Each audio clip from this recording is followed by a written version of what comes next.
অনুজয় এই ১-১.৫ মিনিটের একটা ভিডিও ভার্চুয়াল আমরা শুনলাম, ভিডিও বার্তা আমরা শুনলাম, যেখানে প্রাক্তন প্রধানমন্ত্রী শেখ হাসিনা এবং তার ছেলে সজীব কথা বলেন, বক্তব্য রাখলেন। সেখান থেকে কি উঠে আসলো, কি জানতে পারলাম আমরা, একটু যদি তুমি বিস্তারিত জানো। দেখো, সব থেকে বড় কথা যেটা, যে ঠিক ২ বছরের মাথায় প্রকাশ্যে এলেন বাংলাদেশের প্রাক্তন প্রধানমন্ত্রী, আওয়ামী লীগ প্রধান চেয়ারপারসন শেখ হাসিনা।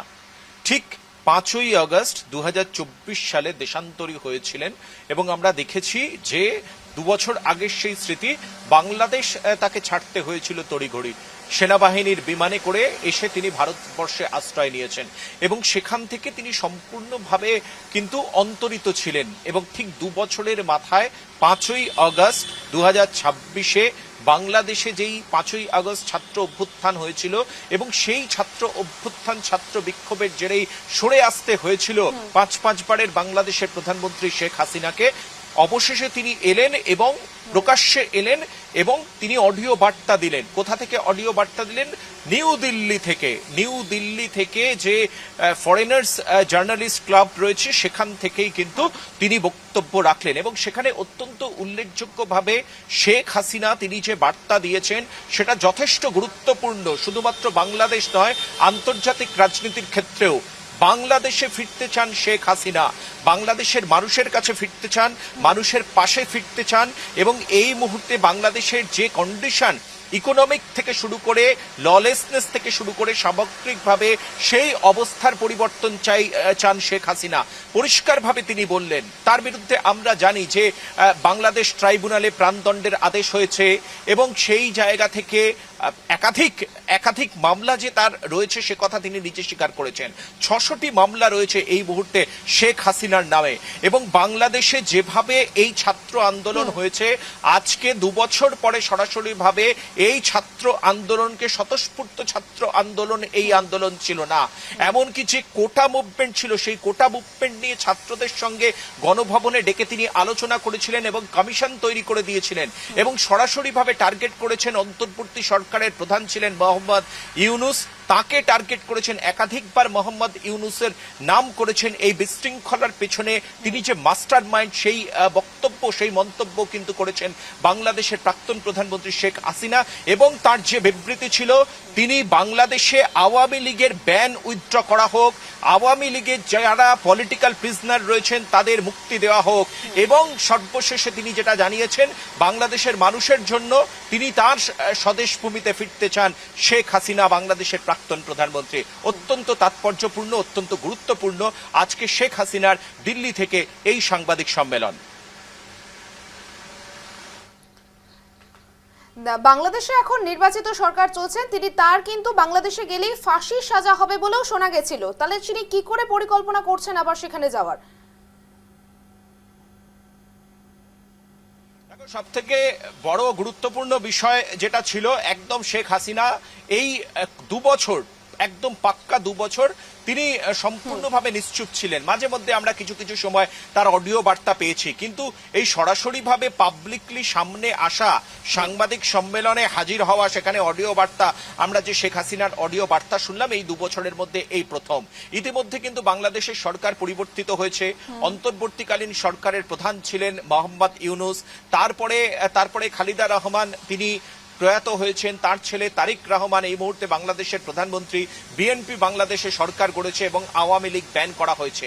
কিন্তু একজন বাংলাদেশের প্রাক্তন প্রধানমন্ত্রী বঙ্গবন্ধু শেখ মুজিবুর রহমানের কন্যা, তার একদিকে স্বদেশভূমি হচ্ছে বাংলাদেশ, অন্যদিকে রাজনৈতিক তীর্থ হচ্ছে বাংলাদেশ এবং সেই জায়গায় তিনি বলেছেন যে ১৯৭১-এর মুক্তিযুদ্ধের আন্দোলনের কথাও কিন্তু আমরা তার মুখে শুনেছি এবং ভীষণভাবে নস্টালজিক হয়ে পড়েছিলেন। তিনি বলেছেন যে প্রায় ৩ মিলিয়ন মানুষের মৃত্যু হয়েছে, শহীদ হয়েছে বাংলাদেশের ১৯৭১-এর আন্দোলন। অর্থাৎ এই যে রক্তক্ষয়ী আন্দোলন এবং সেখান থেকে যে অ্যাচিভমেন্ট এবং সেখান থেকে বাংলাদেশের মানুষের পাশে থাকা, তার দল আওয়ামী লীগ ব্যান্ড হয়েছে, তার প্রাণদণ্ডের আদেশ হয়েছে ট্রাইব্যুনালে এবং সেই জায়গা থেকে তার দলের আওয়ামী লীগের কর্মী নেতৃত্ব তারা ঘর ছাড়া, তারা অনেকে প্রাণ হারিয়েছেন, তারা অনেকে আহত হয়ে হাসপাতালে রয়েছেন, তাদের ঘরবাড়ি পুড়িয়ে দেওয়া হয়েছে, ভাঙচুর করা হয়েছে। এই অবস্থাতে আজকে যেমনটা শেখ হাসিনা জানালেন যে তার সরকারকে নাকি টার্গেট করানো হয়েছে এবং ইচ্ছাকৃতভাবে সরানো হয়েছে, সেই ব্যাপারে তোমার কি মন্তব্য? একদম পরিষ্কারভাবে শেখ হাসিনা তিনি একটু আগেই তোমাকে যে কথাটা বলছিলাম যে বাংলাদেশ সরকারের অন্তর্বর্তীকালী প্রধান হিসেবে মোহাম্মদ ইউনূসকে দায়িত্ব দেওয়া হয়েছিল। যেই মোহাম্মদ ইউনূস তিনি পুরস্কার পেয়েছিলেন, তিনি নোবেল পুরস্কার মোহাম্মদ ইউনূসকে দেওয়া হয়েছিল এবং সেই জায়গায় এই বিশিষ্ট এই মানুষ এবং সেই মোহাম্মদ ইউনূসকেই কিন্তু master mind, coat unquote master mind বলে অভিহিত করেছেন শেখ হাসিনা। এবং তিনি বলেছেন যে ছাত্র আন্দোলনকে সামনে রাখা হয়েছে এটা স্বতঃস্ফূর্ত বা শান্তিপূর্ণ ছাত্র আন্দোলন ছিল না, এবং যেই কমিশন, যেই কোটা নিয়ে যে আন্দোলন হয়েছিল তিনি শান্তিপূর্ণভাবে তার সরকার সেটাকে নিয়ন্ত্রণ করতে চেয়েছিল এবং সেই উদ্দেশ্য নিয়েই কিন্তু গণভবনে ছাত্রদেরকে ডেকে পাঠিয়েছিলেন শেখ হাসিনা এবং কমিশন তৈরি করে দেওয়া হয়েছিল। পরক্ষণেই কিন্তু শেখ হাসিনা এটাও বলেছেন সেই কমিশন কিন্তু সম্পূর্ণভাবে খারিজ করে দিয়েছেন, ভেঙে দিয়েছেন মোহাম্মদ ইউনূস। অর্থাৎ এই জায়গা থেকে এই যে মুভমেন্ট ছিল এবং যেটা বলা হচ্ছে, তিনি কোট আনকোট এই মন্তব্য করেছেন ফলস প্রোপাগান্ডা চালানো হয়েছে। তুমি জানো যে এই দীর্ঘ 2 বছর একজন বাংলাদেশের প্রাক্তন প্রধানমন্ত্রীর নিশ্চুপ হয়ে থাকা কার্যত, এবং ঠিক এই 5ই আগস্ট যেদিন তিনি বাংলাদেশ থেকে তার স্বদেশ ছেড়ে আসতে হয়েছিল, বাংলাদেশে রীতিমতো পালিয়ে আসতে হয়েছিল, বাংলাদেশ ছেড়ে ভারতবর্ষে সেনাবাহিনীর কপ্টারে করে, সেইখানে ঠিক 2 বছরের মাথায় 48 মাসের মাথায় মুখ খুললেন আওয়ামী লীগ প্রধান শেখ হাসিনা। যেই জায়গা থেকে তার বাংলাদেশে ফেরা সম্পূর্ণভাবে এই মুহূর্তে কিন্তু তার প্রাণদণ্ড রয়েছে, যদিও বাংলাদেশ সরকার বারংবার বলা হচ্ছে যে কেন তিনি রয়েছেন তাকে ফেরত পাঠানো হোক। এই রকম বিষয়গুলো তো আওয়ামী লীগকে কি কোনোভাবে ভারত সরকার সাহায্য করছে বা করতে পারে ভবিষ্যতে? এই সম্পূর্ণ বিষয়টাই এক্সটার্নাল অ্যাফেয়ার্স মিনিস্ট্রির বিষয়। এই বিষয়ে এক্সটার্নাল অ্যাফেয়ার্স মিনিস্ট্রি কি ভাববে, কি চিন্তা ভাবনা করবে।